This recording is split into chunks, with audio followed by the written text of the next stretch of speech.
Hey guys, welcome back again to Ken Tamplin Vocal Academy, where the proof is in the singing. Today I want to give you 3 easy tips on how to sing without strain. But I want to clear a couple things that are in the air that I see on the internet that I think are a little wacky, and I'll explain to you what I mean. The first thing is that if someone gives you a tip for something, it should always be with a view towards how you're going to be able to use it with a practical application for singing, okay? So the very first thing on my tip number 1 is make sure that if you get information from someone, that someone can show you how to really use it in a song, and it's just not some zany exercise that you do to, do something that you won't be able to use in real songs, okay? But within that tip, I want to discuss breath control and abdominal strength. Now, I just saw one artist / vocal coach say that tension starts from the ground and builds its way up. Well, that's true in part, but I don't want to confuse the words strength and tension. So it gives this idea that anytime there's any kind of, work that has to be done in the abdomen, that could be construed as tension. It's patently false. In fact, your abdomen and your core and your diaphragm is the very engine that drives your car for singing. So without this strength, you will not be able to sing well, and you will not be able to release tension throughout the rest of the body.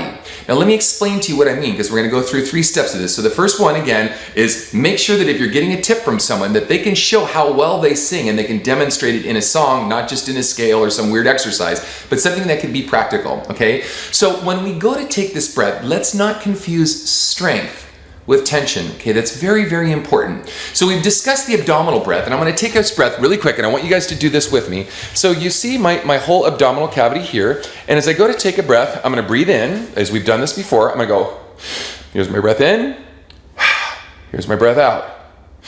Here's my breath in, here's my breath out. Now if you notice, you see my rib cage. My rib cage is actually not collapsing like this. It's staying in an expanded state. So I'm not huffing and puffing and closing down the rib cage or collapsing the rib cage. So if you see it from a front angle, it's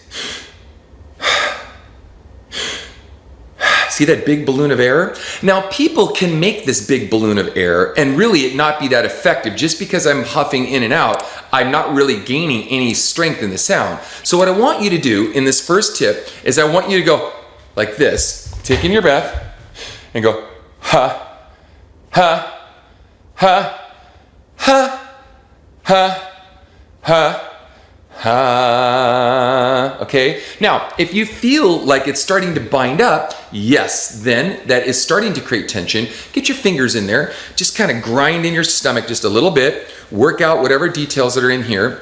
Right? And make sure that, you can have this ebb and flow of this, the breath that you're taking, and you can take the breath. Eventually you're going to get to where you can take the breath like this, and you go, ha, ha, ha, ha, ha, ha, ha, ha, ha, ha, and you'll be able to have this ebb and flow. Now, why is this important? Well, it's important to understand that it's this breath that gives us the strength to go,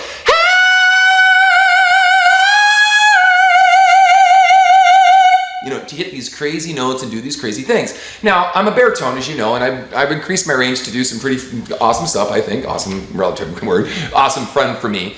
But it's because of this strength that I have been able to actually relax my chest and to relax my neck and to relax my throat.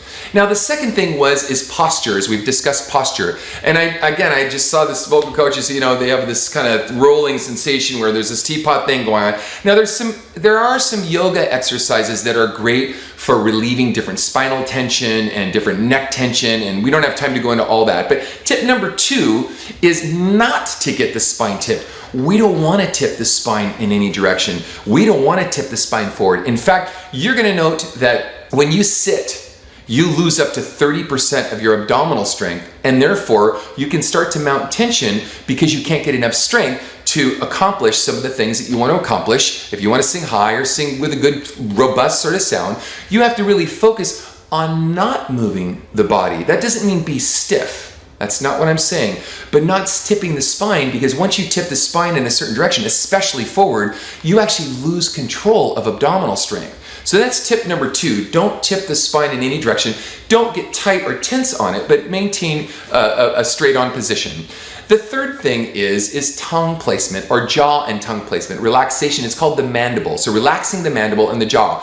Now, to stick my tongue out and go like this is actually amounting for tension in the tongue. Now, a lot of people have seen my tongue and they'll see it kind of protrude out of my mouth.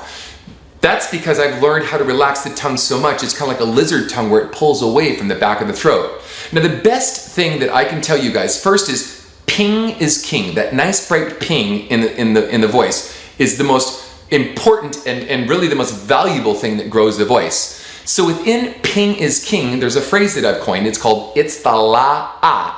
And it's that ah, like the doctor wants to see your tonsils in the back of your throat. So you might even get a little tongue suppressor or something and kind of gently push down in the back of your throat to create the maximum amount of space. But we don't want our tongues protruding out of our mouth, and we don't want that because it's going to actually contribute to jaw tension.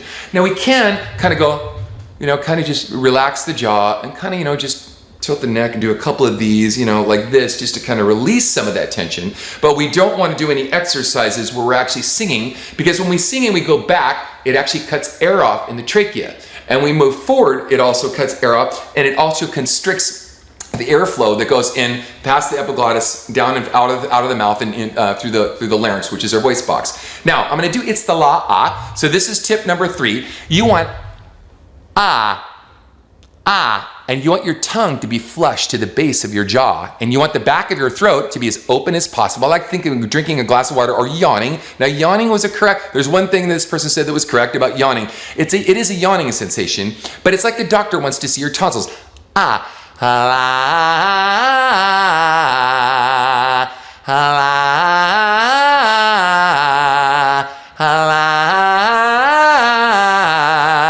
Now, with a view towards that, when we do these exercises, and we'll run through a couple of them here real quick, we actually want to concentrate on having the abdominal cavity do all of our work for us, because it's the engine that drives our car, and a relaxation response in the chest, the neck, and the throat. And that's why we don't collapse the rib cage, so the rib cage stays expanded, so that doesn't contribute to tension in the chest, neck, and throat. So let's go through a couple of these. Now, I want to do that little huffing exercise. I want to try a scale. Now, it's a little complicated. It's not going to be easy. And by the way, I don't believe there's a lazy man's way to anything if you want to get good, okay? Now, I'm not saying that there aren't simple, effective things that you can do, but in my world, in the way I believe, if you want to be great at anything, you really need to spend some time with it, and the more time that you can spend with it, the better you'll be, okay? So, guys and girls, I'm going to start here on an A, and it's going to be an old bel canto scale, and I'm going to break it down really simply, but I want you to take your breath.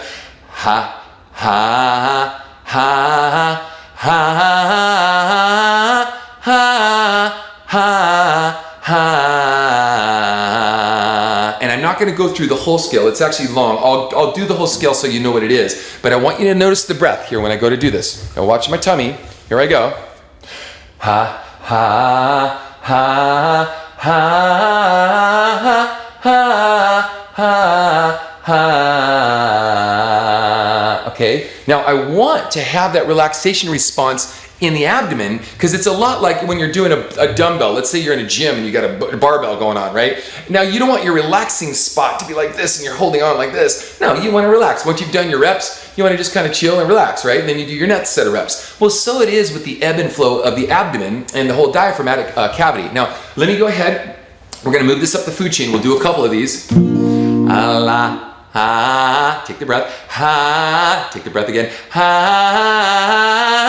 ha, ha, ha.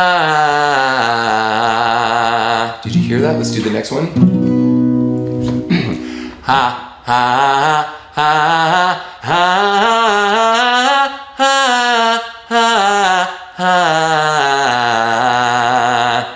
Is your mouth wide open? Not to where the jaw gets tension in the jaw, but enough to where the doctor can see the tonsils in the back of your throat. Is your tongue dropped to the base of the jaw? Let's do another one. Allah, ha, ha, ha, ha, ha, ha. Now I'm going to do one more, and for those of you that want to expand this scale is actually pretty long, and it goes like this. Allah, ha, ha, ha, ha, ha.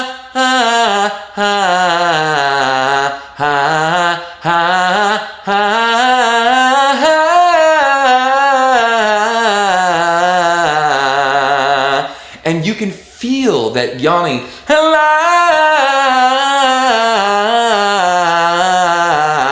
each time you go up to get to a note, that yawning sensation that will lift the soft palate and lift the uvula in the back of your throat to create the maximum amount of space in the back of the throat. Now remember, ping is king, so make sure you have that nice bright and I go That's one more thing I'd like to add about I just saw again this video where their mouth was closed. We don't want to train closed vowels. It's called a covered sound, and it's very hard to get pitch, and it's very hard to get good range out of covering a sound. So what I like to do is I like to train things I know that I'm going to put in the game, in the game of singing. Okay, I don't want to train things that I know that I'm going to have to redo or rework later. I want to use techniques and things that are going to really benefit me in my singing. So if you guys enjoyed that, please like and subscribe to my channel. That would be awesome. And I've got more coming your way. And until next time, peace out.